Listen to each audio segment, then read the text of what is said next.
So good morning, everyone. But the risk is very symmetric. Yes. Attackers Okay. need to find one vulnerability, one time, to achieve their goals. Cyber defenders need to defend everything all the time. It's relatively safe to commit cybercrimes because of jurisdictional issues, and right now it's a really profitable business model for criminals. No company is too small to be a victim of a cyber attack, and we've seen that over and over in the past few years.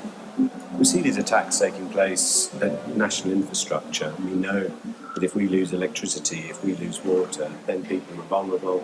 People who have illnesses, they die. This is not just about causing inconvenience. Much of cybersecurity today, as practiced, is firefighting because it has to be. We used to think of it as castles and moats. The thought of all of my networking has to happen within the confines of the perimeter that I'm responsible for. I think that idea has shifted. There are more and more devices connected to the internet, and it's all very convenient, but cybercriminals know how to attack those devices. People can work from home, they can work on a business trip, they can access from different organizations, there are third parties. So the perimeter has to be understood differently. Cybersecurity is not only at the perimeter, but in every transaction. It's not about having a team of cyber experts saving the world, because it will not work. It's about having everybody to be conscious about the risk so that they can play their role. And the responsibility of cyber leaders is to make this responsibility everyone's responsibility. We're dealing with a multi-stakeholder problem, but we're still living in a world where there is no global governance. Neither the public nor the private sector will be able to manage the cybersecurity war that is happening. Those that have a common enemy need to work together. When we talk about true private and public sector cooperation, it's effectively passing the ball to the public sector in a way that the public sector can understand and use. I'll just get started. And at least for the people who are here seated, welcome. Really great to have you here. Oh, okay. No, also sound from this microphone. I hope you also still hear me.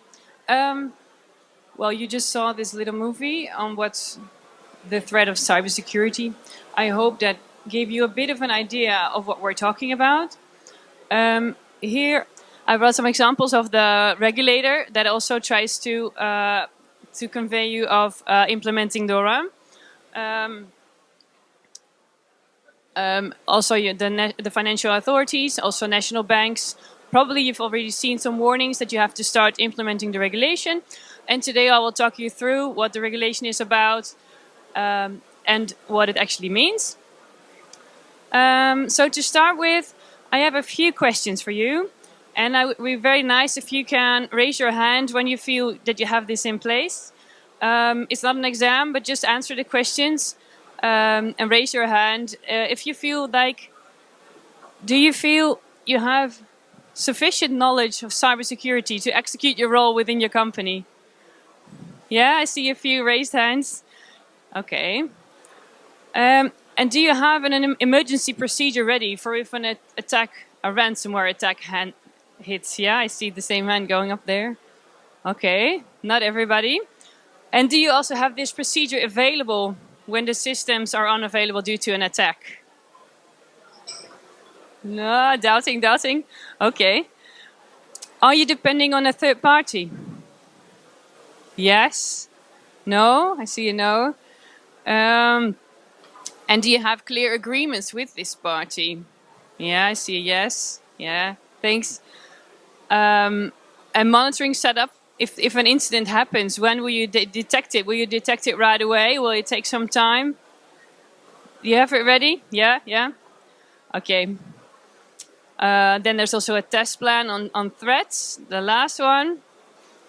Well, if you haven't raised your hand the whole time... sorry, click through. A third party is here.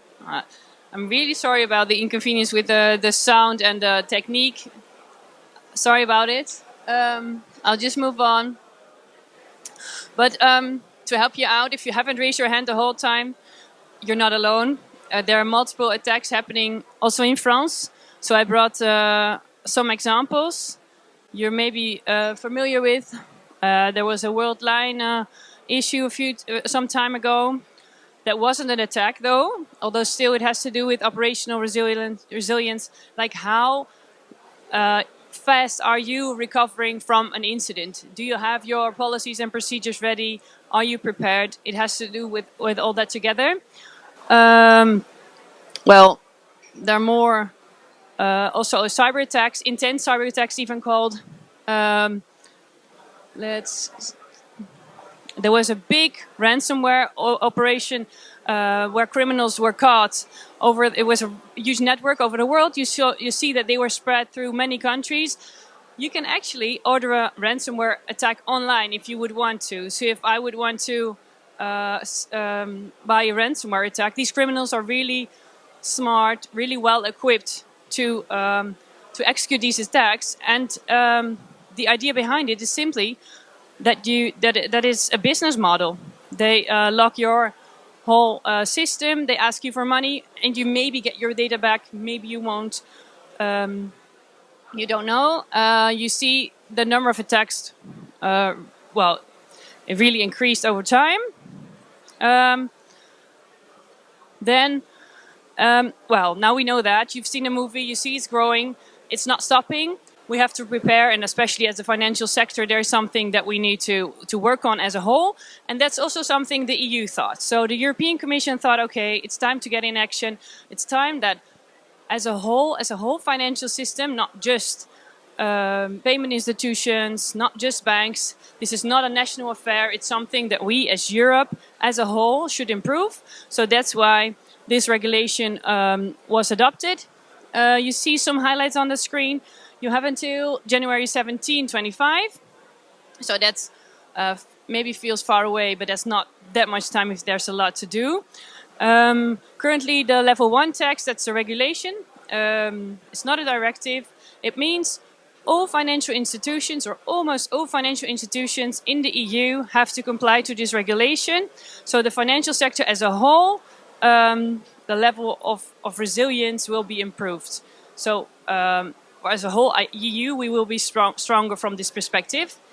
Well, I'll take you a bit through the regulation, see what it's about. I'll give you a few examples. There's not enough time to discuss the whole regulation, of course. Will also get a bit boring.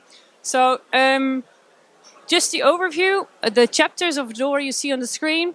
It's ICT risk management, which is really lays sort of on top of everything. So it makes sure that you have a risk-based approach and you are aware of the risk of your own company. So depending on the profile of your company, you have to be prepared. So if you're small, you have to do less.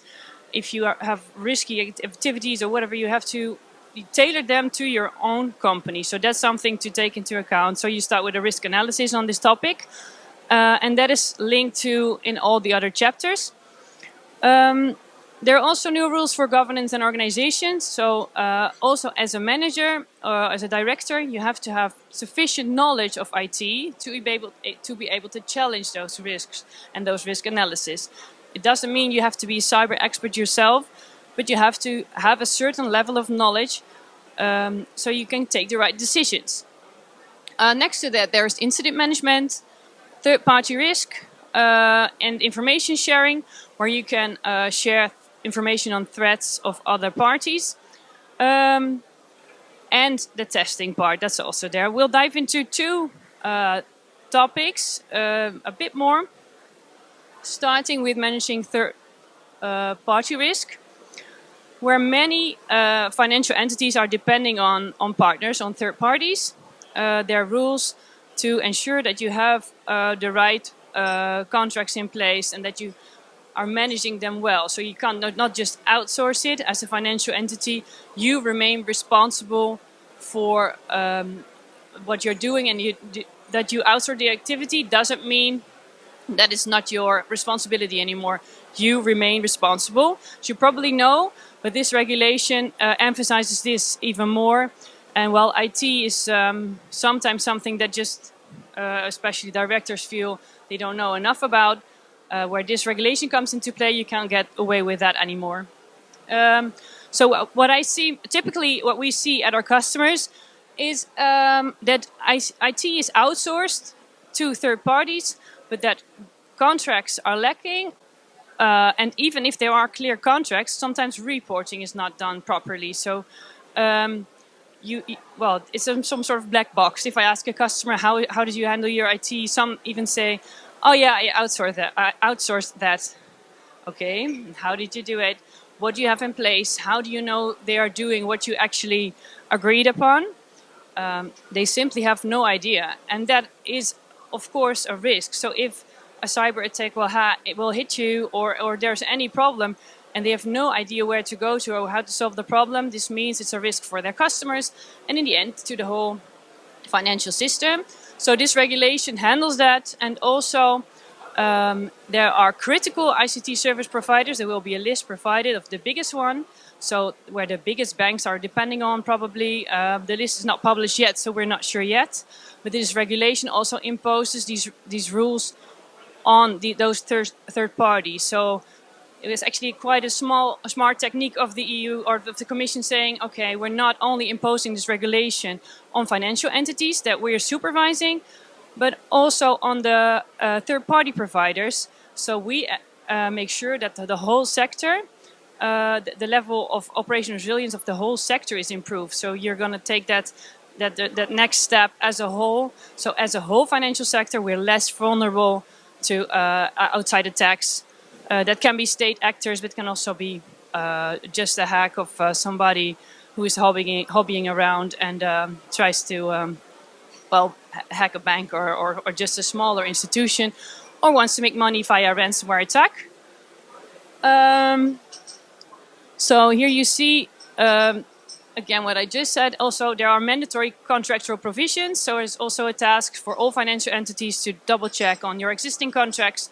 Also, if you're going to start with a new contract, you have to do proper due diligence.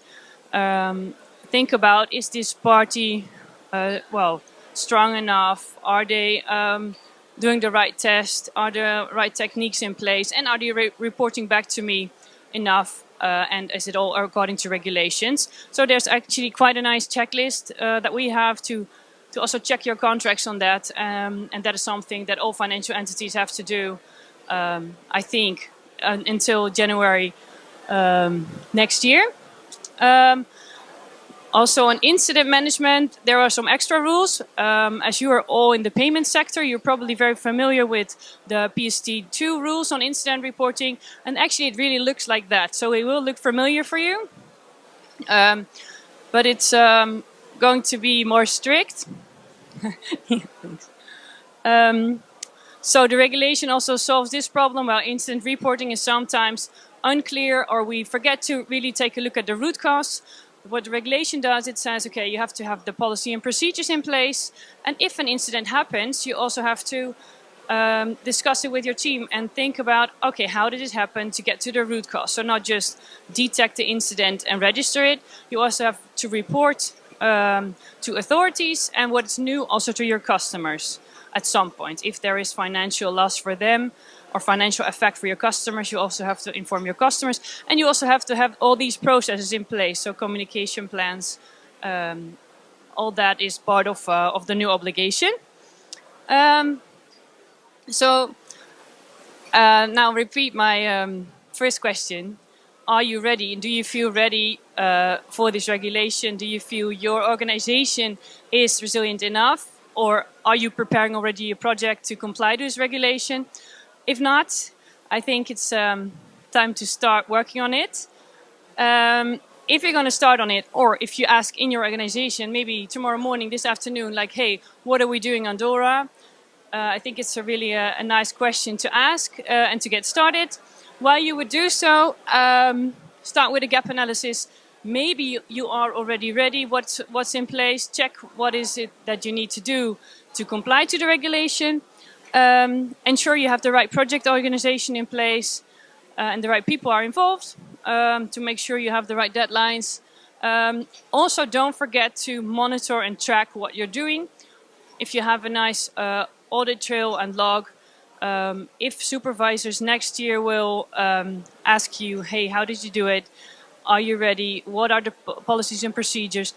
Why did you make a choice? and because it's also risk-based and you can't take into account proportionality, there might be some choices you make, so don't forget to log them and write them down, so you will always know what happened, because maybe in 2 years, in 1 year, you forgot why you made that decision. So I would say time to get into action. As of today, you only have 267 days to go, which sounds maybe a lot, but if there's a lot to do within your organization, it might be time to get started. If you have questions, feel free to reach out. We're just there in the corner, or otherwise later you always can contact us to help you out. That's it.